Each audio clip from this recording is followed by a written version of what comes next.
সোমবারের রাত মানে ভয়ের রাত। এখানে কল্পনা নয়, কাহিনী শোনানো হয়।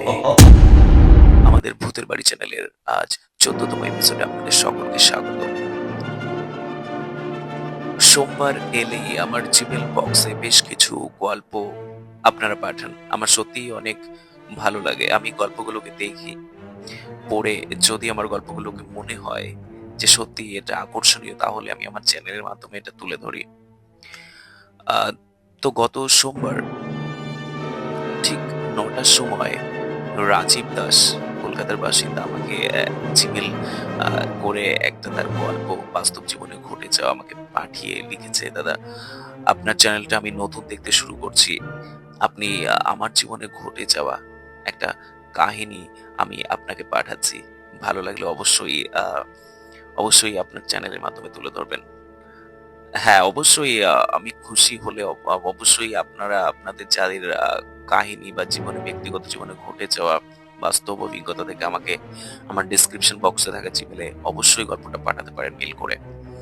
আমি সোমবারে সেগুলোকে দেখি, যেগুলো আমার মনে হয় যে এটাকে তুলে ধরা যাবে বা আকর্ষণীয়, সেগুলোকে আমি অবশ্যই তুলে ধরি। আপনারা যারা আমার চ্যানেলটা নতুন দেখছেন তারা অবশ্যই জানাবেন কমেন্টে আপনাদের কেমন লাগছে, আর আপনাদের কোন ধরনের কাহিনী বা ঘটনা শুনতে ভালো লাগে। অবশ্যই আপনারা কমেন্ট করে জানাবেন। তো শুরু হচ্ছে আজকের আমাদের নিবেদন, মধ্যরাতে আগুনের মাঝে।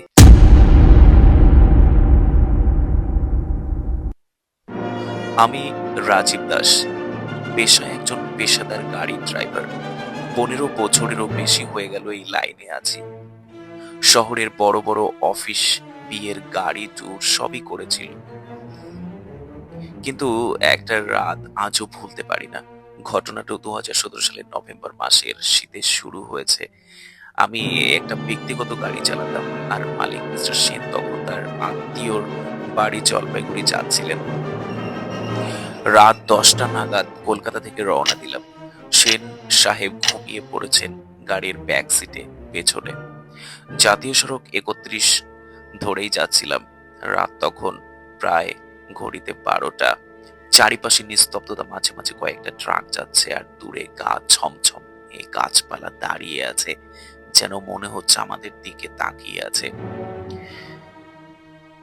ঠিক তখনই একটা অদ্ভুত ব্যাপার চোখে পড়লো। রাস্তার মাঝখানে ধোঁয়ার কুণ্ডলি উঠেছে। ভেবেছিলাম কেউ হয়তো পাতা পুড়িয়েছে বা গ্রাম্য কোনো অনুষ্ঠান চলছে, কিন্তু যত এগোলাম দেখলাম আগুনটা রাস্তার একদম মাঝখানে চলছে। আশেপাশে কেউ নেই। একটা একটা 9-3টে ছোট ছোট আগুন এর গোলা আমি দেখতে পাচ্ছিলাম, যেন কোনো নিয়ম মেনে রাখা হয়েছে।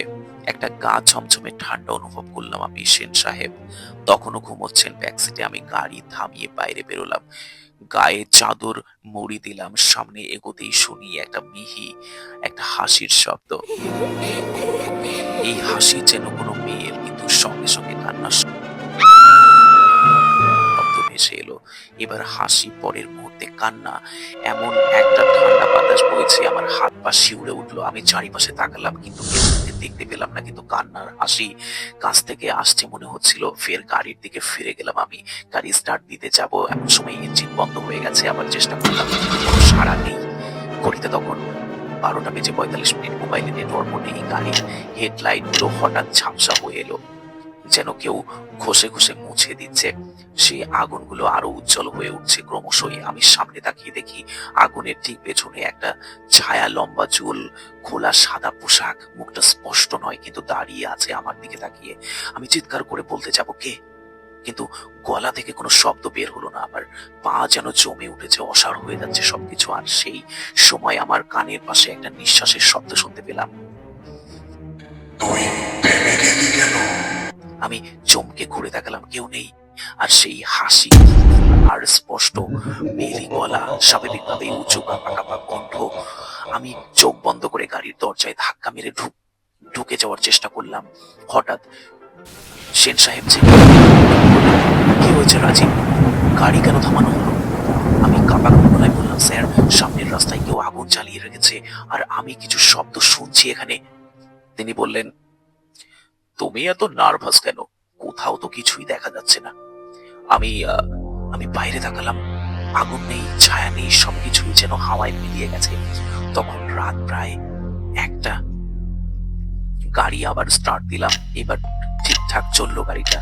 রাস্তায় ফের এগোতে লাগলাম, কিন্তু কিছুক্ষণ পরে মনে হলো আমরা যেন এক রাস্তা বরাবরই আসছি। একই গাছ, একই ছোট ব্রিজটা যেন একটা চক্রে ঘুরছি আমরা। জিপিএস খুলে দেখি লোকেশন স্ট্যাটিক, গাড়ি চলছে কিন্তু জিপিএস দেখাচ্ছে আমরা একই জায়গায় দাঁড়িয়ে আছি। সেন সাহেব বললেন, তুমি রুট ভুলে গেছো নাকি? আমি কাপা গলায় বললাম, স্যার রাস্তা ঠিক আছে, কিন্তু কিন্তু কিছু তো ঠিক হচ্ছে না। ঠিক তখনই রাস্তার পাশে একটা সাইনবোর্ডে দেখলাম ধুলিয়াপাড়া শ্মশান বাদিকে। আমি নিশ্চিত এই সাইনবোর্ডটা আগে ছিল না। সেন সাহেব বললেন, আচ্ছা এক কাজ করো, গাড়ি একটু পাশে পার করে বিশ্রাম নাও, তোমার শরীর খারাপ লাগছে মনে হচ্ছে। আমি বাধ্য ছেলের মতো শুনলাম তার কথাটা। রাস্তার ধারে একটা খোলা জায়গায় গাড়ি দাঁড় করালাম। দেখলাম সেটা একটা পুরনো শ্মশান ঘাট। আগুনের ধোঁয়া, দূরে কয়েকটা মাটির চুলা বা চিতা থেকে ভেসে আসছে গন্ধ, পচা চুলের মতো। কিন্তু শ্মশান ঘাটে কেউ নেই তখন, অথচ চিতা জ্বলছে। সেন সাহেব বললেন, কি অদ্ভুত জায়গা, তোর গাড়ি একটু রেস্ট দিক, আমিও ফ্রেশ হয়ে নিই। আমি বললাম, স্যার দয়া করে নামবেন না। তিনি হাসলেন, রাজীব, ভূতে বিশ্বাস করিস তুই?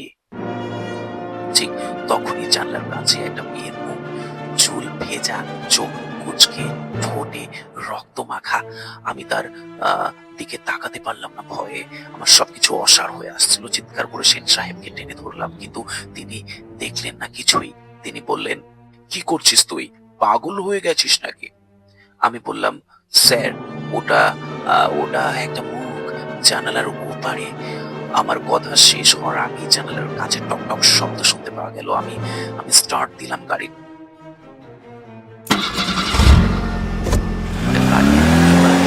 এবার চললো, যত দূরে এগোচ্ছি ততই পেছনে পড়ছে সেই আগুন, সেই কান্না, সেই হাহাকার। সকাল যখন আমি জলপাইগুড়িতে পৌঁছে গেলাম, আমি পুরো ঘামে ভেজা, মুখ রুগ্ন, চোখ লাল হয়ে গেছে আমার। সেন সাহেব বললেন, তুই ঠিক আছিস তো? তোর মতো সাহসী ড্রাইভার এমন কেন হলো রে? আমি কিছু বলিনি, শুধু বললাম, স্যার এই রাস্তা, ওই মাঝরাতের আগুন, আমি আর কোনোদিন এই রাস্তায় যাব না। পরে খোঁজ নিয়ে জেনেছি ধুলিয়াপাড়া শ্মশান ঘাটে 1998 সালে একটা মেয়েকে তার পরিবার পুড়িয়ে মেরেছিল, তাকে পণ দিতে না পারায়। লোকজন বলে মাঝরাতে নাকি আগুন জ্বলে ওঠে সেখানে, কেউ যদি গাড়ি থামায় সে হাসি আর কান্না শুনতে পায়। আজও আমি সেই গাড়ি চালাই, কিন্তু রুট বেছে নি ভালো করে। ভূত সত্যি কিনা জানি না, কিন্তু ওই রাতটা, ওই আগুন আর ওই সেই মুখ আমার সারা জীবনের দুঃস্বপ্ন হয়ে রয়েছে। আপনাদের সাহস থাকলে আপনি গাড়ি থামাবেন মধ্যরাতে আগুনের মাঝে, আর বুঝবেন ভয়টা আসলে কি।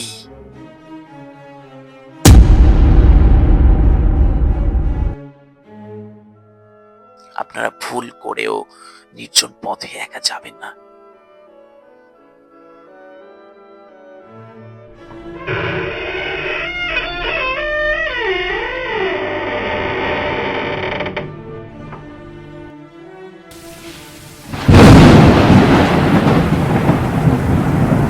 অবশ্যই কমেন্ট করে জানাবেন আমাদের চ্যানেলের গল্প কাহিনী বা ঘটনাগুলো আপনাদের কেমন লাগে।